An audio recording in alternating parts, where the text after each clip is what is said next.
Bismillahirrahmanirrahim. Assalamualaikum warahmatullahi wabarakatuh. Selamat datang di channel Algebra Crew. Saya Ahmad Faisal, dosen jurusan Matematika FMIPA Universitas Lampung. Pada video kali ini kita akan membahas tentang aplikasi integral, khususnya panjang kurva bidang. Sebagai motivasi konsep ini, misal kita punya gambar spiral ya, garis spiral seperti ini. Nah, pertanyaannya kita ingin menghitung ya, berapa panjang garis spiral ini. Nah, kalau kita dekati dengan suatu persamaan, misal persamaan Y sama dengan sin X, X dari 0 sampai Pi, maka ini belum memadai untuk mendekati gambar ini ya, kurva ini. Ataupun kalau kita dekati dengan persamaan parabola X sama dengan Y kuadrat, Y dari min 2 sampai 2, ini pun belum bisa mendekati menghitung panjang garis ini. Atau kalau kita lihat ini berbentuk seperti terdapat lingkaran ya. Kalau kita lihat persamaan lingkaran, kita tahu persamaan lingkaran X kuadrat ditambah Y kuadrat sama dengan A kuadrat, di mana R-nya ya, jari-jarinya ini adalah A. Persamaan lingkaran ini kalau misalnya kita tarik ada titik X, Y ya, titik koordinat X, Y. Kemudian kita tahu di sini jari-jarinya A, kalau ini sudutnya T, maka kita bisa menuliskan X ya sebagai A cos T dan Y sebagai A sin T, di mana T-nya berada pada interval 0 sampai 2 Pi. Nah, persamaan yang dituliskan dalam bentuk seperti ini yang selanjutnya kita sebut sebagai persamaan parametrik. Nah, persamaan Y sama dengan sin X ini bisa kita tuliskan sebagai persamaan parametrik X sama dengan T, Y sama dengan sin T, di mana T-nya dari 0 sampai Pi. Begitu juga dengan parabola ini, kalau kita tuliskan dalam bentuk persamaan parametrik menjadi X sama dengan T kuadrat, Y sama dengan T, di mana T-nya dari min 2 sampai 2. Nah, sebagai contoh yang pertama, misal gambarlah kurva yang ditentukan oleh persamaan parametrik X sama dengan 2T plus 1, Y sama dengan T kuadrat min 1, T-nya dari 0 sampai 3. Nah, pertama kita buat titik bantunya dulu. Kita ambil T dari 0, kita ambil bilangan bulat, misalnya T 0, 1, 2, dan 3. Maka kita substitusikan ke X dan Y, kita peroleh titik X1, Y-1, 3, 0, 5, 3, 7, 8. Ini jadi titik koordinatnya nanti. Jadi kita peroleh titik dengan koordinat titiknya 1, min 1, 3,0, 5,3, dan 7,8. Kemudian kita tarik garis smooth ya, mulus seperti ini ke sana ke atas. Nah, arah panah ini ya, ini kita sebut nanti orientasi dari kurvanya. Nah, cara mensketsa atau menggambar kurva ini nanti tetap kita lakukan untuk membantu ya, untuk mencari panjang kurva bidang ya, pada contoh-contoh berikutnya. Nah, suatu kurva bidang dikatakan mulus atau smooth jika kurva tersebut ditentukan oleh pasangan persamaan parametrik X sama dengan Ft, Y sama dengan Gt, T-nya berada pada interval tertutup A, B, kemudian dengan F aksen dan G aksennya ada, artinya terdapat F aksen G aksen, F dan G-nya dapat diturunkan, serta kontinu pada interval tertutup A, B. Jadi yang kontinu F aksen G aksen ya. Dan F aksen T dan G aksen T-nya secara bersamaan tidak bernilai 0 pada suatu interval terbuka A, B. Nah, kalau kita lihat di contoh ya, gambarlah kurva yang ditentukan oleh persamaan parametrik ini. Kemudian kita akan melihat apakah kurva yang dihasilkan nanti kurvanya smooth atau tidak. Nah, dengan cara yang sama pada contoh 1, kita buat titik T-nya ya, kita ambil T-nya, intervalnya, kemudian kita akan dapati nanti nilai-nilai XT dan YT, sehingga ini sebagai titik koordinatnya. Kalau kita gambarkan kurva ya, atau grafiknya jadinya seperti ini. Nah, ini kurvanya, kita lihat dia pada waktu T sama dengan 2Pi, ini kalau kita turunkan, turunan dari X itu adalah 1 min cos T, dan turunan dari Y adalah sin T. Nah, kedua turunan dari fungsi ini akan bernilai 0 ya, pada saat yang sama pada T sama dengan 2Pi, sehingga kurvanya kita katakan dia tidak smooth ya. Walaupun nilai fungsi X dan Y-nya ini dia turunannya kontinu pada interval 0 sampai 4Pi. Nah, panjang busur ini nanti adalah yang akan kita gunakan untuk menentukan panjang dari suatu kurva bidang ya. Nah, ini dimaksud dengan panjang kurva mulus yang diberikan oleh persamaan parametrik X sama dengan Ft, Y sama dengan Gt pada interval tertutup A, B. Sebagai ilustrasi, misal kita punya kurva seperti ini, ya, yang garis biru ini. Kemudian kalau kita buat subinterval, ya, misalnya dari A sampai B, ya, kita buat interval T0, T1 sampai N, ya, sebanyak N subinterval, maka titik-titik Q0, Q1 sampai Qn ini merepresentasikan titik X, Y di kurva ini, ya. Nah, kalau kita lihat ini terbentuk beberapa poligon, ya, poligon-poligon.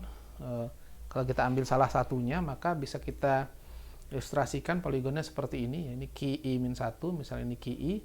Nah, kita akan tahu di sini panjang busur delta XI ini dapat kita aproksimasi atau kita dekati dengan menghitung delta WI, ya, yang garis lurus ini. Nah, ini bisa kita hitung delta WI, kita tahu ini bisa kita hitung dengan bantuan segitiga siku-siku, ya, delta XI, delta YI. Jadi ini delta XI di sini, ya. Kemudian di sini delta XI, delta YI. Jadinya ini menggunakan kum Pitagoras, kita tahu delta WI sama dengan akar delta XI kuadrat ditambah delta YI kuadrat.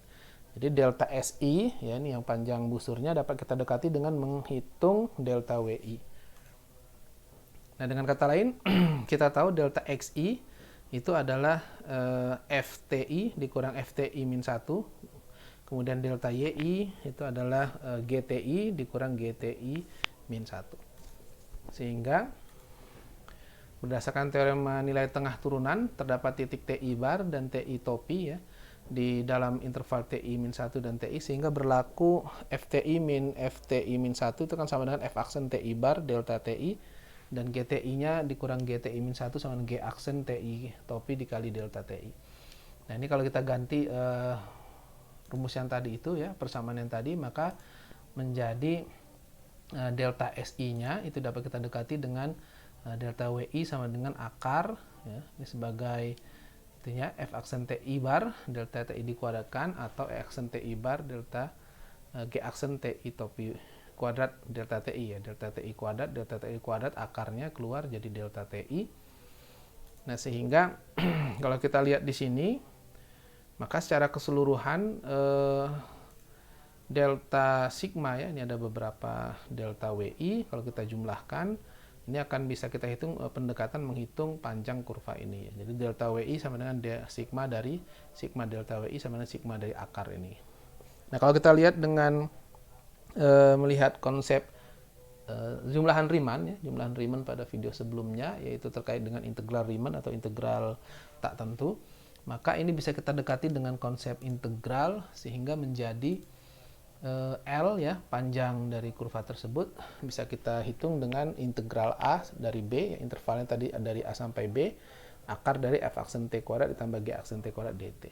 Atau dengan kata lain, karena Ft-nya ini adalah X, ya, fungsi X terhadap variabel T, maka ini dapat kita tulis dx dt, yang G-nya tadi adalah Y sama dengan GT, sehingga ini dy dt, ya, akar dari dx kuadrat ditambah dy dt kuadrat dt. Nah, jika F-nya sama dengan Fx, di mana X-nya berada pada interval AB dan X-nya sebagai parameter, maka rumus ini dapat kita tuliskan sebagai L sama dengan integral AB dari akar 1 plus dx per dx kuadrat dx. Kemudian, kalau misalnya X sama dengan GY, maka Y-nya sebagai parameternya, sehingga L sama dengan integral C sampai D, ya, apabila ini C-nya berada pada interval CD, Y-nya interval CD, ya, maka ini akar 1 plus dx per dy kuadrat dy. Nah, tiga formula ini atau tiga rumus ini nanti akan kita gunakan untuk menghitung panjang kurva bidangnya. Oke, contoh yang ketiga, misal tentukan lingkar atau keliling dari lingkaran x kuadrat plus y kuadrat sama dengan a kuadrat. Nah, kita tahu telah kita pelajari, ya, di SMP atau SMA, kita tahu keliling suatu lingkaran itu adalah 2 dikali pi dikali r, ya, di mana r-nya dari jari-jarinya. Dalam hal ini kalau persamaan ini jari-jarinya adalah a, ya, x kuadrat plus y kuadrat sama dengan a kuadrat, jari-jarinya adalah a. Nah, kalau kita dekati dengan rumus panjang kurva bidang tadi, maka kita bisa menghitung, ya, ini persamaan parametriknya lingkaran kita tuliskan dulu ke dalam persamaan parametrik. Jadi x sama dengan a cos t, y sama dengan a sin t, di mana t-nya antara 0 sampai 2 pi. Kemudian kita cari turunannya, ya, dx dt, turunan cos adalah min sin, jadi min a sin t, turunan sin cos, jadi dy dt-nya a cos t.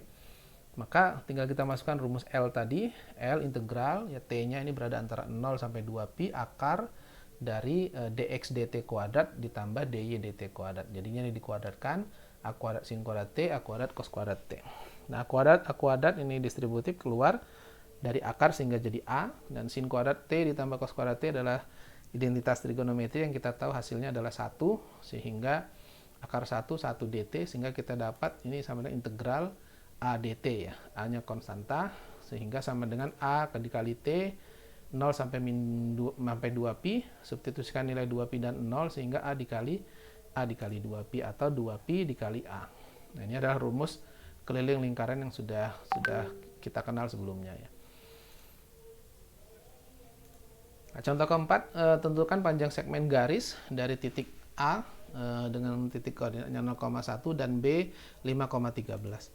Nah, kalau kita gambar titik koordinatnya, kita tahu sini 0,1 ada di sini, ini kemudian ini 5,13. Maka kalau kita tarik garis lurus, kita bisa mencari persamaan garis lurus ini ya, yaitu Y sama dengan 12/5X ditambah 1.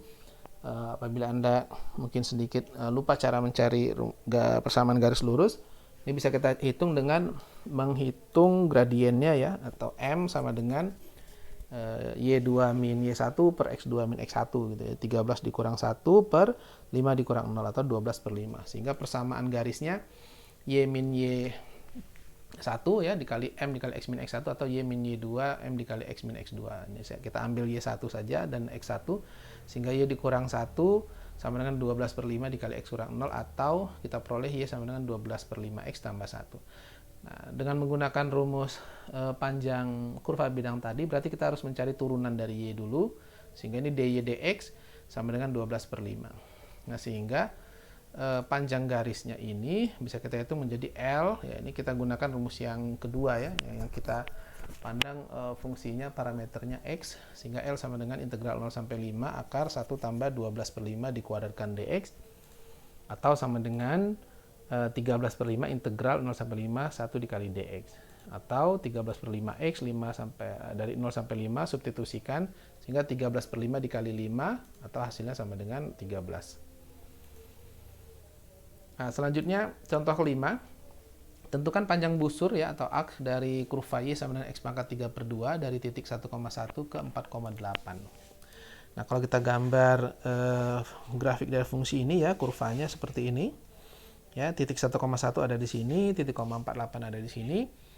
Nah, kita bisa menghitung panjang ini ya, panjang busur ini dengan cara pendekatannya kita cari panjang dari garis lurus dari 1,1 sampai 4,8.